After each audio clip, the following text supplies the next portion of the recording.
Business studies chapter 1 short revision നമുക്ക് നോക്കാം. Management എന്താണ്? Management is A process of getting things done through others with the aim of achieving organisational goals effectively and efficiently. ഓർഗനൈസേഷന്റെ ഗോളുകൾ effective ആയിട്ടും efficient ആയിട്ടും മറ്റുള്ള ആളുകളെ കൊണ്ട് ചെയ്യിച്ച് എടുക്കലാണ്. ഓർഗനൈസേഷന്റെ ഗോൾ അച്ചീവ് ചെയ്യുന്നതിന് വേണ്ടിയിട്ട് മറ്റുള്ള ആളുകളെ കൊണ്ട് ജോലികൾ ചെയ്യിച്ചെടുക്കുന്ന ആ ഒരു ആർട്ടിനെയാണ് മാനേജ്മെന്റ് എന്ന് പറയുന്നത്. നിങ്ങൾക്ക് നമ്മുടെ ക്രിസ്മസ് എക്സാം ബാച്ചിലേക്ക് ജോയിൻ ചെയ്യാം. വെറും 199 രൂപ മാത്രമാണ് ഫീസ് വരുന്നുള്ളൂ. ക്രിസ്മസ് എക്സാം ബാച്ചിലേക്ക് ജോയിൻ ചെയ്യാൻ താല്പര്യമുള്ളവര് ഹായ് +2 ക്രിസ്മസ് എന്ന് പറഞ്ഞിട്ട് താഴെ കാണുന്ന വാട്സ്ആപ്പ് നമ്പറിൽ മെസ്സേജ് ചെയ്താൽ മതി കേട്ടോ. സോ അതിൽ നമ്മൾ പഠിക്കേണ്ട ഒരു 2 മാർക്കിന്റെ ടോപ്പിക് ആണ് എഫിഷ്യൻസി വേഴ്സസ് എഫക്റ്റീവ്നെസ്. എഫക്റ്റീവ്നെസ് എന്ന് പറഞ്ഞിട്ടുണ്ടെങ്കിൽ ഇത്രയേ ഉള്ളൂ. അതായത് എഫിഷ്യൻസി എന്ന് പറഞ്ഞാൽ വളരെ കുറച്ച് റിസോഴ്സ് ഉപയോഗിച്ച് മാക്സിമം ഔട്ട്പുട്ട് ഉണ്ടാക്കാം.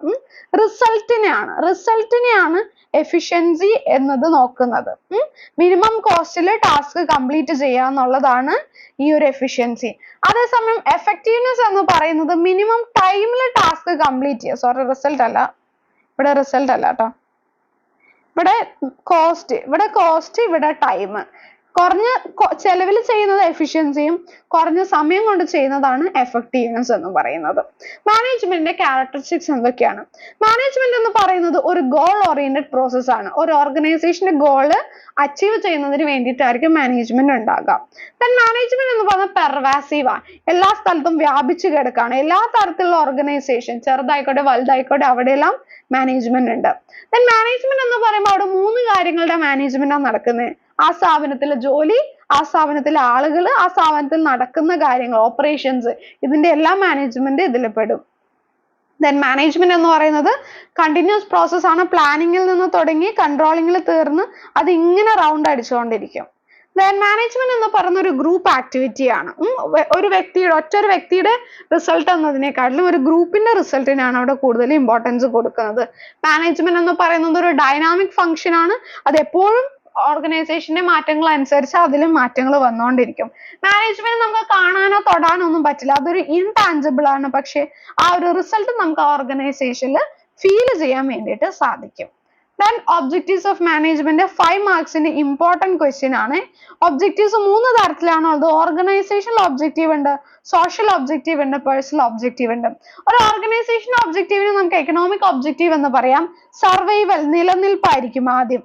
അത് കഴിഞ്ഞിട്ട് പ്രോഫിറ്റ് ഉണ്ടാക്കുക എന്നുള്ളതായിരിക്കും. അത് കഴിഞ്ഞിട്ട് അത് വ്യാപിപ്പിക്കണം എന്നുള്ളതായിരിക്കും. അതാണ് എക്കണോമിക് ഒബ്ജക്റ്റീവ്സ്.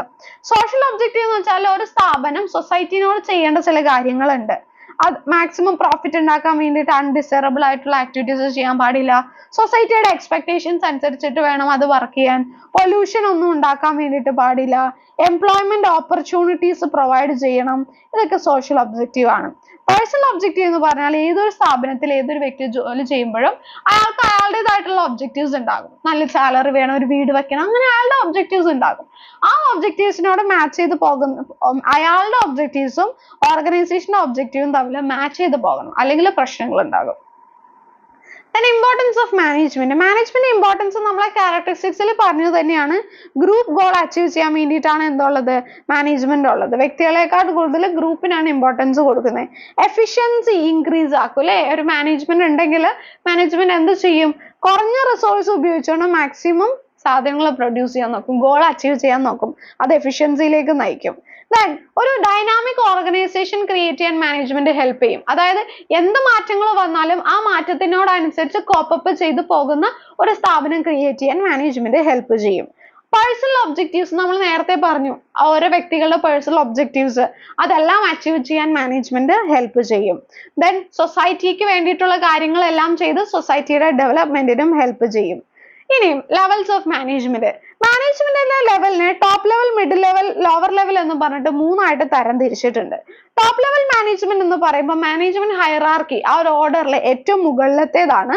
അതിൽ വരുന്നത് chairman, managing director, board of directors, chief executive officer, general managers ഒക്കെയാണ് അതിൽ വരുന്നത്. അവരുടെ ഫങ്ഷൻസ് എന്തൊക്കെയാണ്?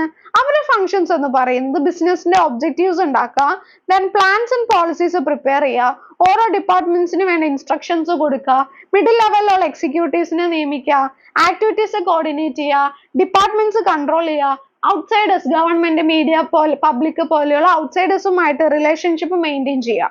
ഇതൊക്കെയാണ് ടോപ്പ് ലെവലിന്റെ ഫംഗ്ഷൻ. മിഡിൽ ലെവലിന്റെ ഫംഗ്ഷൻ എന്താണ്? മിഡിൽ ലെവലിൽ വരുന്നത് ഡിപ്പാർട്ട്മെന്റൽ ഹെഡ് ആണ്.